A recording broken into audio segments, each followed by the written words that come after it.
Bonjour à tous. Un incendie d'une ampleur exceptionnelle au sud de Paris. Il ravage depuis hier l'ouest de la forêt de Fontainebleau.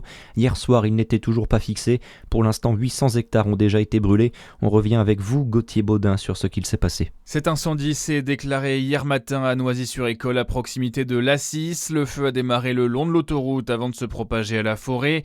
Hier soir, 400 pompiers étaient encore mobilisés sur place. Les autorités ont également envoyé 2 avions bombardiers d'eau depuis le sud de la France, une première pour un feu en région parisienne. 2 hélicoptères et un avion chargé de l'observation du terrain effectuent aussi des rotations. Pour l'instant, personne n'a été blessé, mais près d'une quinzaine d'habitations ont été évacuées autour de la commune de Vadoué. Et enfin, le sinistre a entraîné l'interruption de la circulation sur une portion de l'autoroute A6. Le ministre de l'Intérieur, Laurent Nunez, est également attendu sur place ce matin. Et la forêt de Fontainebleau n'est pas la seule zone touchée par les flammes. En Côte d'Or, 3 feux de végétation ont eu lieu hier, détruisant plusieurs dizaines d'hectares. Plus d'une vingtaine d'incendies ont eu lieu sur le département en l'espace d'une semaine. Pendant ce temps, la canicule continue de sévir. 39 départements sont en alerte rouge ce matin. 46 sont en vigilance orange, dont le Jura, le Doubs et la Côte d'Or.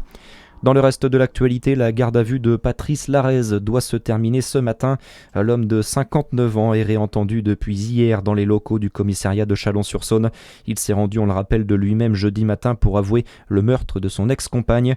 Après un examen psychiatrique, son état de santé a été jugé compatible avec une garde à vue. Sabrina Kerr, 41 ans, a été tuée par balle jeudi matin à son domicile de Champforgueil alors qu'elle était en ligne au téléphone avec la police.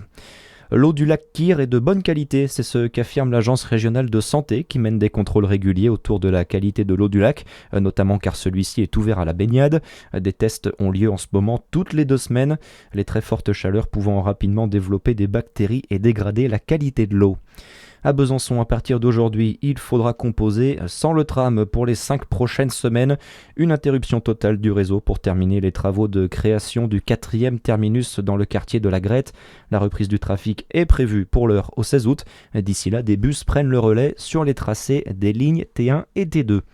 En France, le début de 3 jours d'hommage à Nice. Une marche blanche s'est déroulée hier sur la promenade des Anglais, lieu de l'attentat du 14 juillet 2016. On le rappelle, un camion de 19 tonnes avait foncé dans la foule, faisant 86 morts et plus de 400 blessés.